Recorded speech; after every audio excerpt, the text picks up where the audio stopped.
everybody. How are you? I am excited. Listen, this is one of my favorite topics to talk about is weight loss because this is kind of like my superpower when it comes to health. Is I'd say 50, well, maybe even more than that. 60% of my clients that come to me who want to work with me are wanting to lose weight, even if they have diabetes or pre-diabetes.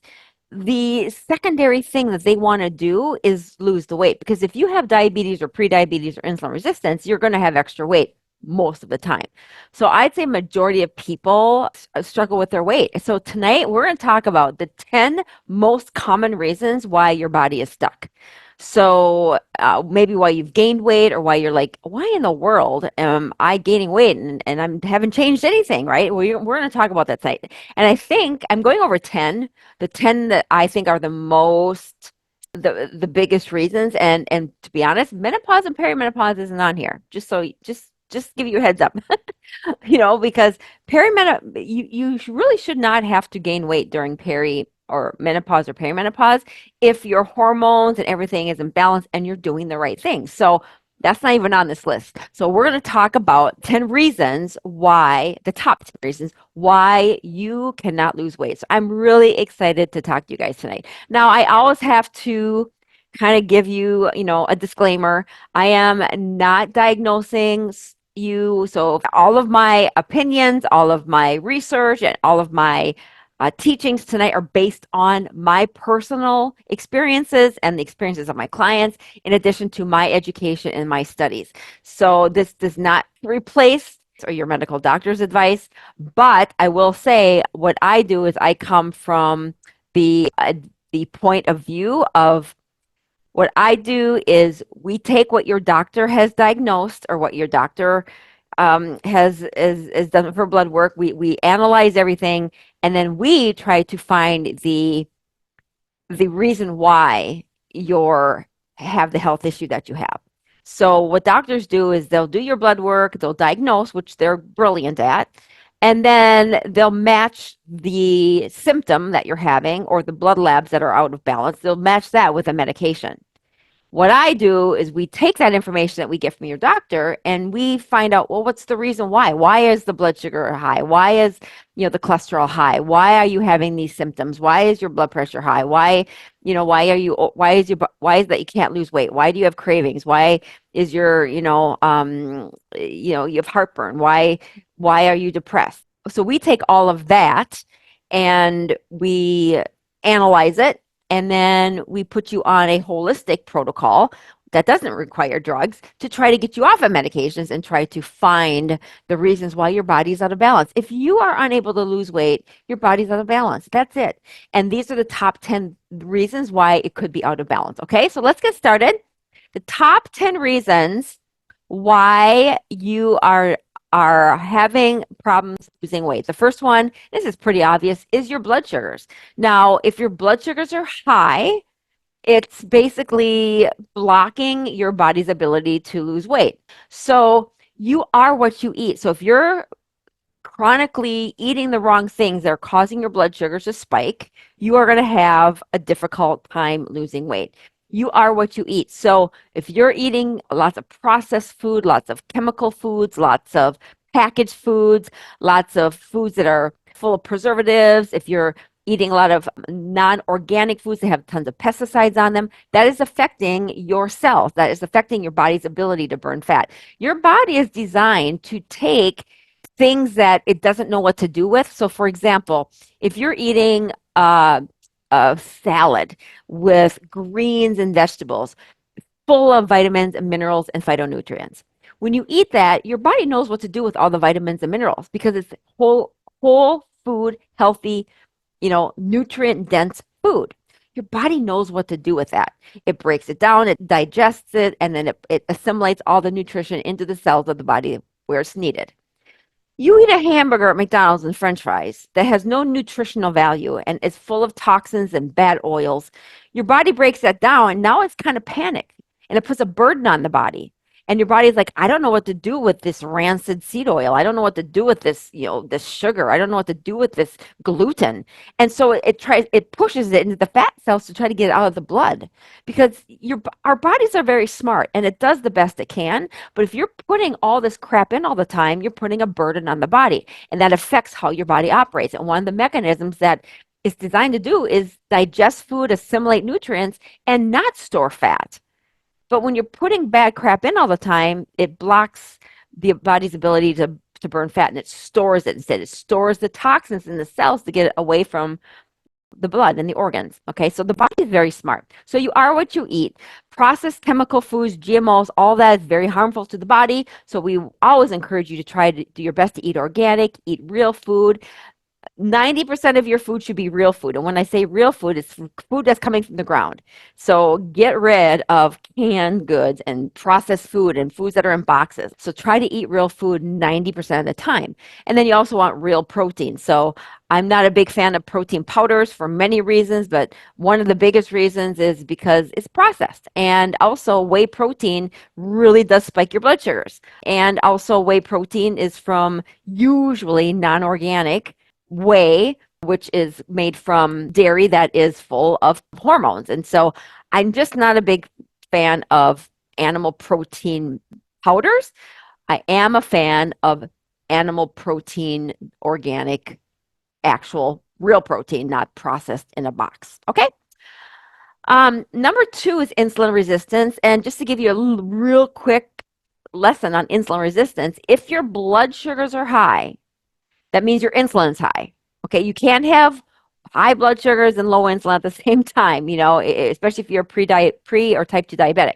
So if your blood sugars have been high for a period of, 2, 3, 4, 5, 6, 7 years, or if you've had diabetes or pre-diabetes for 4, 5, 6, 7 years, you absolutely have insulin resistance, because when your blood sugars are high, your insulin is high. And what insulin's job is to push all the sugar away from the blood, push it into the cells. If that insulin receptor is not working properly, it's causing insulin resistance, and you're going to gain weight. When you have high insulin in your body, it shuts down your fat burning. You cannot burn fat if your insulin is high. So I've done a class in our Facebook group here. You can go into the group and you can, in the search, you can type in the 3 types of insulin resistance. I've done a class on insulin resistance, and I would say for sure you guys should watch that. Here's the other thing I'm going to say. We have a lot of women in this group who are pre-diabetic and type 2 diabetic. If you're pre or type 2, you're also insulin resistant, okay? We have some of you that have not been diagnosed with pre-diabetes or insulin resistant, but you can't lose weight. If you can't lose weight, and it's not one of these any other 8 or 9 things I'm going to talk about tonight, you for sure have insulin resistance. I mean, listen, it's very common for women to have insulin resistance, especially if you're getting into those perimenopausal age or menopausal age, because the body is very smart, and it does not want to keep sugars or toxins in the blood. It wants to push it into the cell. And the more you have that going on, the more insulin your body is producing and using, it causes damage to the cells, and then you become insulin resistant, which means that the sugar and the toxins stay in the blood because the insulin is unable to push the sugar and the chemicals into the cells anymore, in the fat cells. So I'd say almost 100% of women that come to work with me are insulin resistant, and they don't even know it. And insulin resistance, the good and bad news with insulin resistance is the bad news is if you have it, man, it is tricky. The good news is it's really easy to fix if you know how to fix it. And the bad news is it's not hard to fix, but you're being told the wrong things. Your doctors don't know how to reverse insulin resistance. They don't know how to fix it. But you do have to there's a specific things you have to do in order to heal it. So insulin resistance is a big number 2. And if you're number 1, which is the blood sugars, right? The high blood sugars, if you're not eating well, you're eating really crappy food and toxic foods, the next step is going to be you're going to get insulin resistance. So pre-diabetes, type 2 diabetes, you for sure have insulin resistance. But if you haven't been diagnosed with pre or type 2, you probably have insulin resistance. The older you get, the more apt you are to get that, just because, the pancreas gets tired, the body gets tired if you're not doing the right things to keep those blood sugars down. So that is number two. Number three, hormones. It's kind of similar to number two, which is insulin resistance, but you have four fat storing hormones. The one, insulin, which we just talked about, leptin, ghrelin, and cortisol. Those four hormones cause you to store fat. So if any of those are off, and I can guarantee if you're a middle-aged woman, your insulin, your leptin, your ghrelin, and your cortisol are probably all whacked, right? And so those four hormones are responsible for fat storing. The fat burning hormones are T3, GH, growth hormone, IGF-1, that's growth factor number one, glucagon, testosterone, and adrenaline. And so these two categories of hormones are opposite each other. So one is fat storing and one is fat burning. Insulin blocks all of the fat burning hormones. So if you have high insulin, here's kind of like the chart. If you have high blood sugar, you for sure have high insulin. If you have high insulin, you're blocking the fat burning hormones. This is why you're having such a hard time losing weight. Because if your insulin is high, you're blocking all of the fat burning hormones, no matter what you do, no matter if you exercise or even if you eat right. You've got to fix the insulin resistance. Number four, this is a big one, chronic stress. Chronic stress raises that cortisol. So if I go back to chart three here, and I said fat storing hormones are insulin, leptin, ghrelin, and cortisol. Cortisol is one of the hormones that's fat storing. So stress is causing cortisol to elevate. So if you're stressed out, you're raising that blood sugar, which is then raising insulin, and that's blocking your fat burning. So chronic stress is not just, I've had a bad day, right? And you're stressed out mentally. Chronic stress can also mean physical stress. It can mean internal stress, and it can mean chemical stress. And so what I mean by internal stress is type 2 diabetes, menopause, perimenopause, having an infection, parasites, anything that's internal, like in the body, that is causing stress on the body, and that will raise your cortisol. Anything physical, overworking out, or if you've had surgery, right? Like if you've had surgery, that's a stress on the body, and your cortisol will raise to try to heal the body. And then chemical, so that would be anything like if you're on medications, that is a stress on the body. Even though you've been told medications are good for symptoms, it also, the opposite is true, which it is a stress on the body because your body is not designed to take medications. It is, they might do one thing, but it's causing damage in another way. So chronic stress is a big one. You are either in the fight or flight mode, which is stress mode, which is fight or flight, which is the sympathetic nervous system, or the rest and digest, which is the parasympathetic nervous system. This is what you want. We need both, by the way. We need to have a balance of both. But if you are constantly in the sympathetic side, the fight or flight side, that's what's keeping weight on you. Okay. So parasympathetic nervous system is the rest and digest. So if you're having a lot of constipation or bloating, or you're not sleeping at night, it's like if you're in fight or flight, your body's it's acting on adrenaline, and it's your body's fighting, right? It's preparing for a traumatic event or trying to fight for safety. That's what fight or flight is. Whereas rest and digest is you're relaxed, you're calm. So I always advise my clients to, if you're in a constant state of fight or flight, you need to purposely try to calm and do some meditating or relaxation or massages or baths or something, anything to help with that parasympathetic nervous system. Number five, cellular toxicity. This is a big one. This is a huge one. Cellular toxicity is so common because you can get cellular toxicity from the foods that you eat, from the chemicals that you're putting on your skin. There's so many different ways to attract cellular toxicity, toxins in the body, preservatives, chemicals, what you breathe in, what you eat, what you put on your skin, all of those are toxic, and that goes into your body and goes into your cells. So most of these toxins are stored in the bile. And if your bile, which is stored in the gallbladder, and your liver produces bile, so if you don't have a gallbladder, you're really going to have a problem. But if you do have a gallbladder, but your bile isn't flowing properly, these toxins stay stuck, and then you reabsorb. And so you also can't eliminate these toxins if the bile isn't flowing properly. So a big indication that your bile isn't working properly is if you are constipated, if you have bloating, if you've had your gallbladder out, chances are you are storing a lot of toxins and you're reassimilating those toxins and not getting them out. So what we put in, meaning what we eat, the kind of food that we eat, and also if we're eating non-organic, that will expose us to toxins. What we put on our skin, products, right? Toothpaste and lotions and hair products, and also anything that you use for chemicals for cleaning. If you're not using gloves or if you're breathing them in. So if you're using candles or aerosol sprays or hairsprays or things that are very toxic, you're putting that inside of your body. And those things accumulate and they build up and they cause cellular damage and they prevent the body from being able to lose weight. So that's another thing you got to consider. It impairs fat burning, it disrupts your hormones, it raises your inflammation. The toxins enter the fat cells. And this is why a lot of times people gain weight because, again, your body is smart. It's trying to hide those toxins from the bloodstream. So it pushes it into the fat cell where they're stored. So your fat cells are full of toxins. And then also toxins are burdened to the liver, which also affects how your body is detoxing. It affects the bile that you're making. So it's all very important. So again, our natural detox pathways, if they're open, they're going to clear out these toxins. But if they're not open, I mean, our detox pathways are clogged or our bucket is full and we overload these pathways with toxic foods, unhealthy lifestyle habits, plastics, pesticides, all of that, then we're going to suffer from weight gain. So I just like this example of how you can kind of see that toxins are a huge part of our inability to lose weight also. Lack of sleep.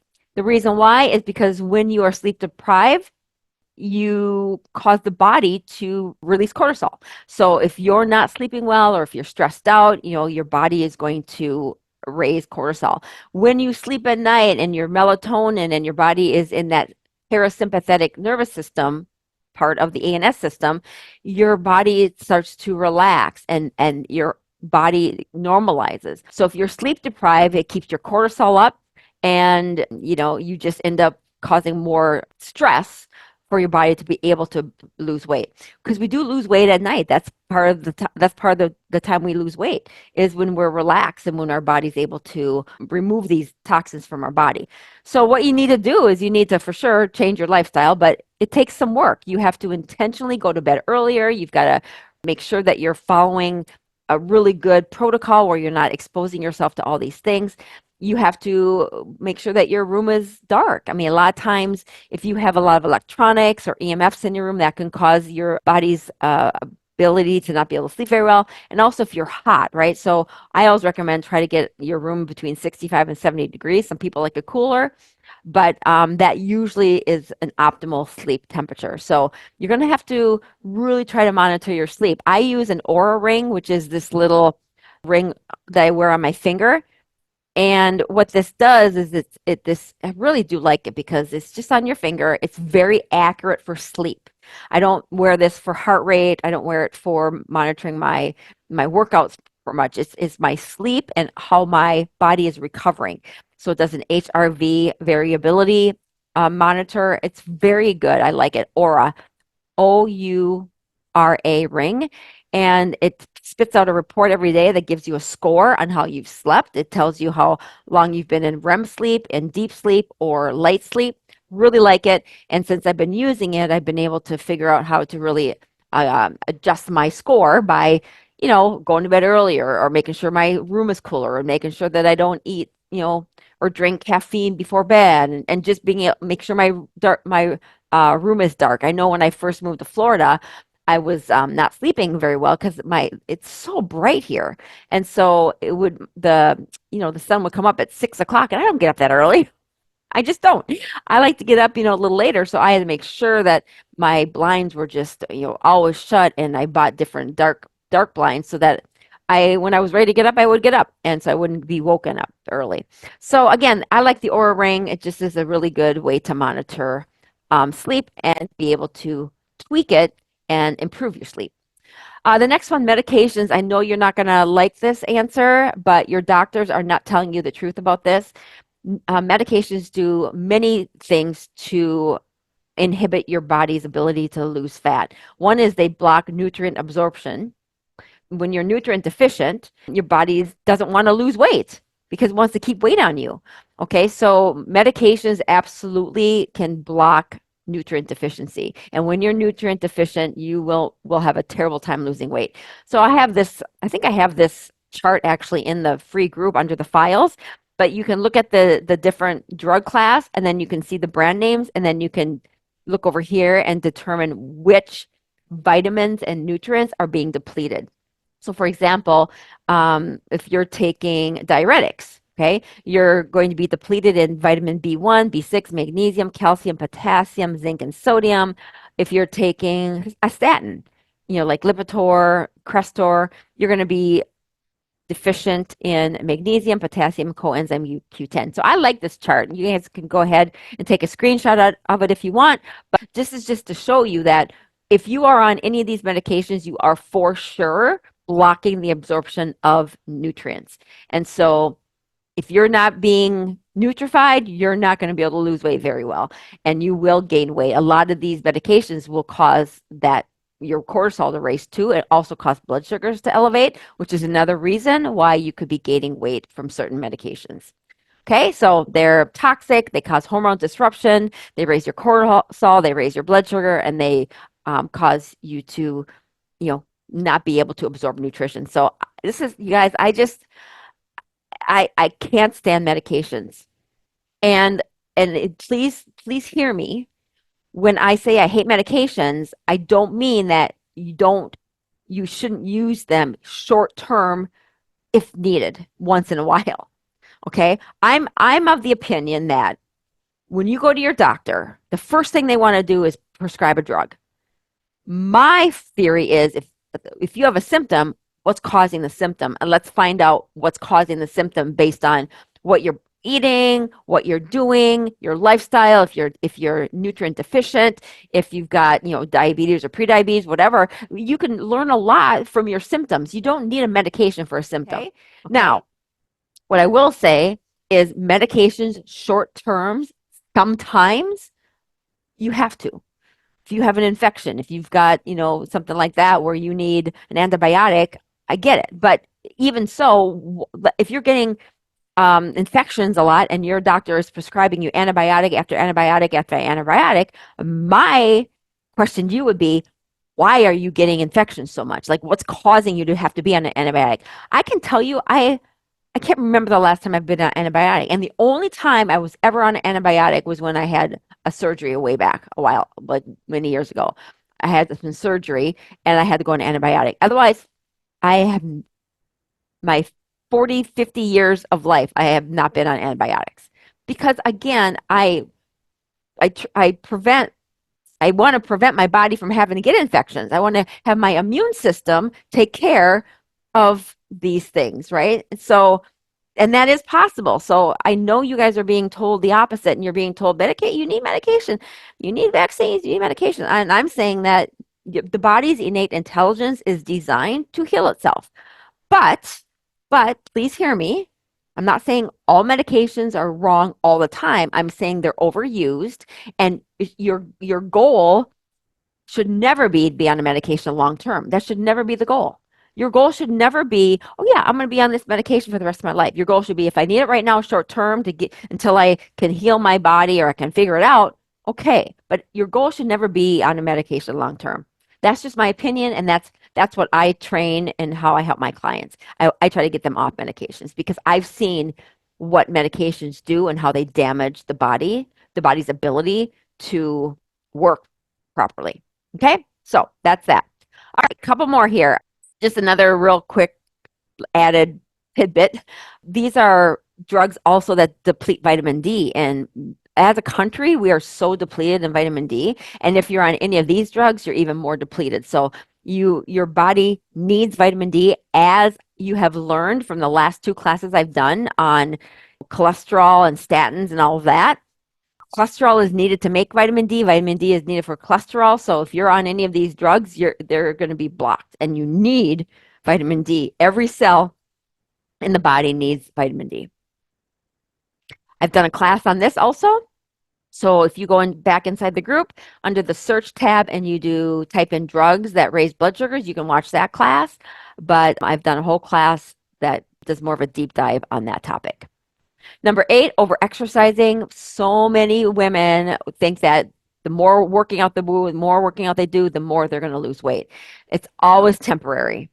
Because if you overexercise, you're causing stress on the body. You're using up nutrients that you're probably already nutrient deficient. So you're using up a lot of nutrients. Your cortisol is elevating, and if you're doing it the wrong way, it's going to affect your body's ability to lose weight. Eventually, it's going to stall, and then you're going to gain weight. Dehydration is another factor because when you work out a lot, you can get dehydrated. And if you have long-term dehydration, the body burns less fat when it's dehydrated. So lack of weight training kind of falls under the same category. Is you have to weight train. If you need to pick cardio over weights, do less cardio per week and do more weights. If you lift twice a week and just do some low intensity cardio, you're going to have way more results from that versus doing this heavy hit training, or intense training where it's too stressful. Okay. Especially as you get older. As you get older, your body needs more weight training and less intense cardio. Just remember that we really do want to increase the weights because weight training also will help with burning sugar and healing insulin resistance. And it causes the mitochondria in the muscles to work better, which is where you burn sugar. So, very important. Number 9, thyroid. Okay, now I want to talk a little bit about this because you go to your doctor, and I even kind of hesitated to put this slide on here because this is why. Because you go to your doctor and you tell them that you are a little bit overweight, you can't lose weight. The first thing they're going to say is thyroid. So the thyroid is being blamed for the wrong thing. Okay, the reason why your thyroid is suppressed is due to all the other things I've just shared with you. It's the toxins, it's eating like crap. That affects your thyroid. So going on a medication isn't fixing the underlying root problem. So now what happens, they put you on a medication because they say your thyroid is suppressed when you could just fix it by, adding in some thyroid support with what you eat and, how you take care of your stress, all of that. So what doctors do, they put you on these medications. And then when you're on the medication, your thyroid stops producing the hormones altogether. So now your thyroid is being blamed for something that it didn't do. And now the medications are going in and it's basically stopping your own thyroid from producing those hormones. So thyroid medication is the medication that once you're on it for a period of time, you can never get off of it because it actually takes over the thyroid's natural ability to produce thyroid hormone. This is why I hate thyroid medication. So I would much rather, if you go to your doctor and they say it's thyroid, I would much rather try all these other things first and support the thyroid and build the thyroid up so it can work properly. Because your thyroid isn't suppressed because you lack levothyroxine. Your thyroid isn't suppressed because, you need medication. Your thyroid is suppressed because it's been stressed out. It's been vilified by toxins that you're consuming. It's been overworked. That's it. It's not nutrified. All of our food is so depleted. So the certain iodine and certain things that we need for the thyroid are not in our food anymore. So no wonder why the thyroid levels are off, maybe. But the thyroid can come back.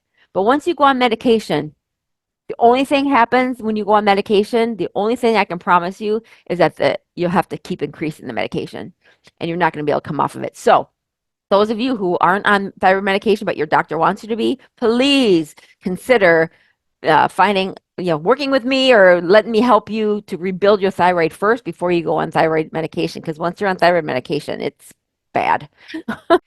So again, thyroid issues are usually caused by chronic overdieting, nutrient deficiencies, and toxicity.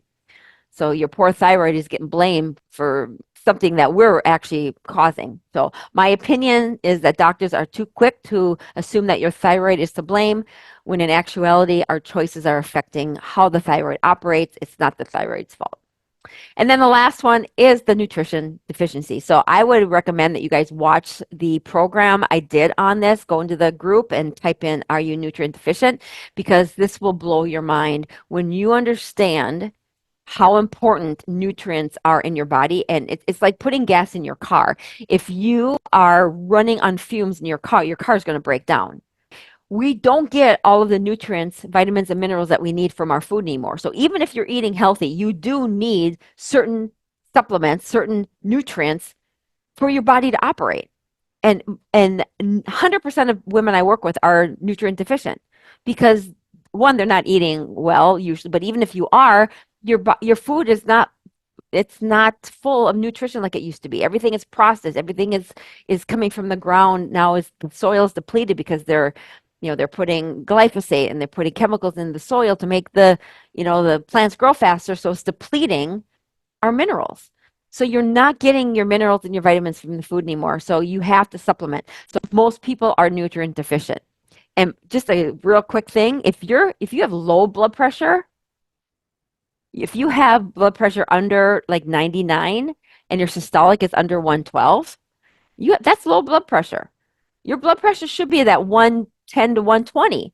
So people will come to me and they, oh yeah, my blood pressure is only 99 or 98. That's not good. That means that's potentially a mineral deficiency.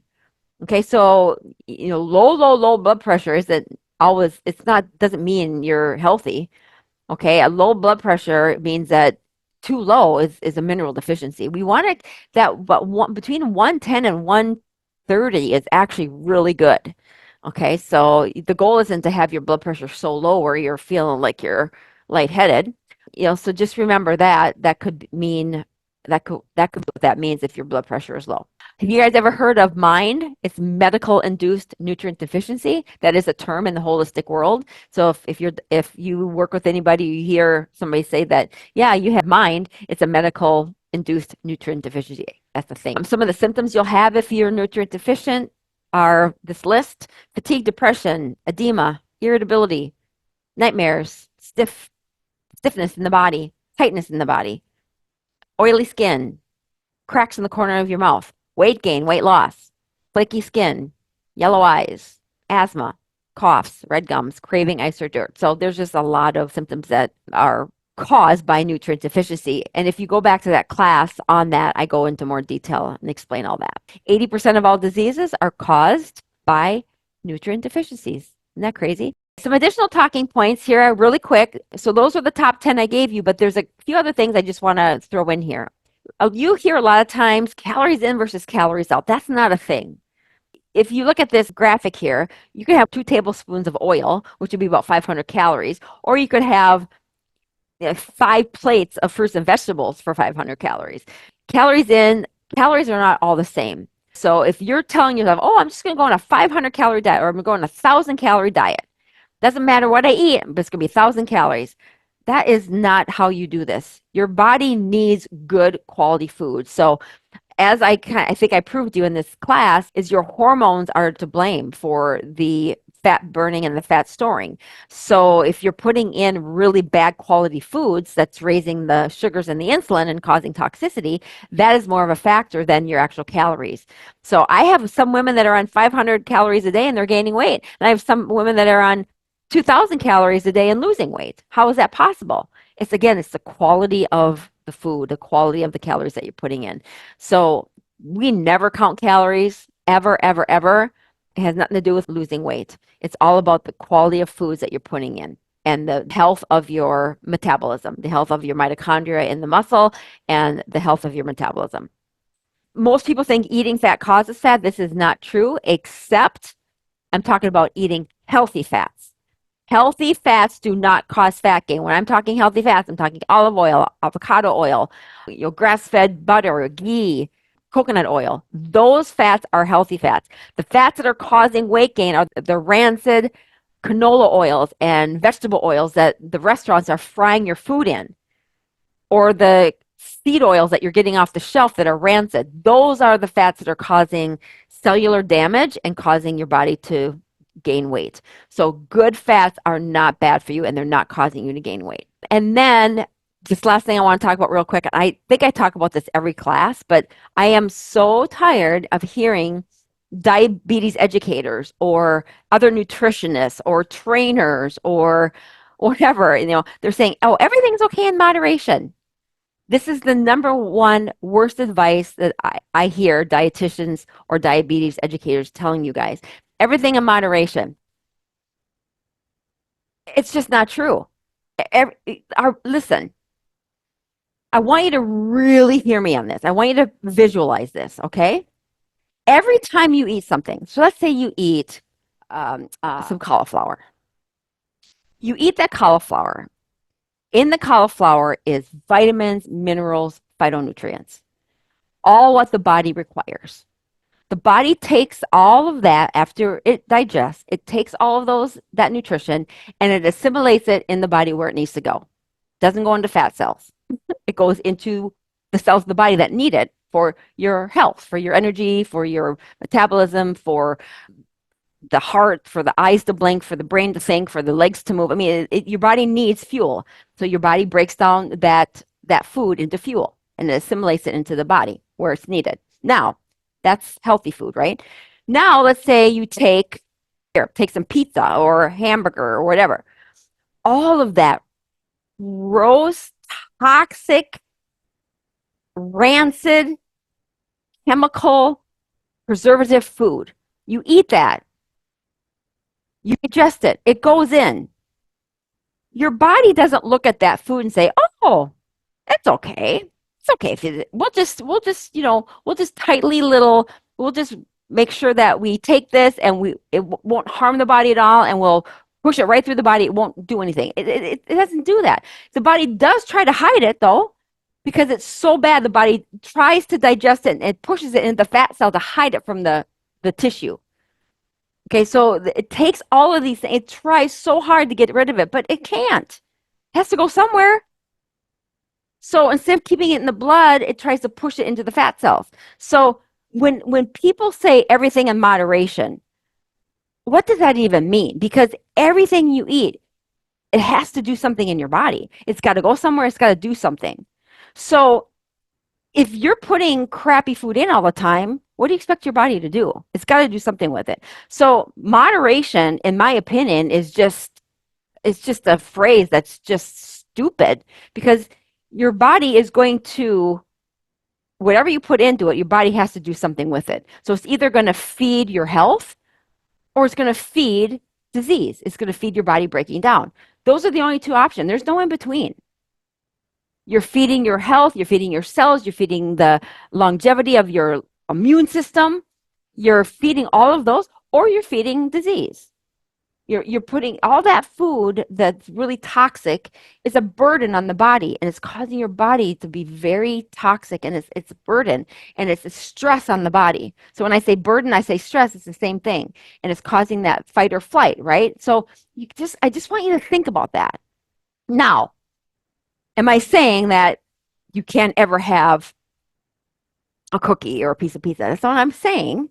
But I am saying this: if you're chronically inflamed and you have diabetes and you're really sick, this everything in moderation, your body can't handle it. It's just your body's too burdened to even handle it. Now, if you're healthy and you're doing 99% of your diet is right, and you have one bad meal, your body, your body can probably handle that because it's not so toxic. I personally wouldn't do it, but I'm just saying you've got to look at it as your body's got to do something with it. So you can decide you want to either eat that food and put a burden on the body and feed the disease, or you're going to eat and you're going to feed health. It's your choice. It doesn't matter to me, but I just can't stand it when your doctors and your personal trainers and your diabetes educators are saying, "Oh, everything in moderation." It's not a thing, because your body has to do whatever you put in it. It's got to do something with it, and you're either feeding health or you're feeding disease. Food sensitivities too, this is also a big one. Like if you're eating food and you're noticing when you eat certain things that it's causing you to not feel very well, that's a really good indication that you've got a food intolerance and your body's not breaking down things, and that will cause weight gain also. And then mindset, of course, I just wanted to go over this. We are so stressed out these days. Women are so stressed out, not just women, but I'm just saying, because this is a women's group, we are stressed out. If it's not our family, our work, our kids, if it's not the economy, if it's not us trying to just work and raise a family and trying to manage our health, and we're worried about our diabetes and we're worried about going to the doctor, we are so stressed out. And when we're that stressed out, it's causing us to stay in that fight or flight mode and causing the cortisol to raise. So if we don't intentionally work on our mindset, it's just going to cause us to want to eat more. Because think about it.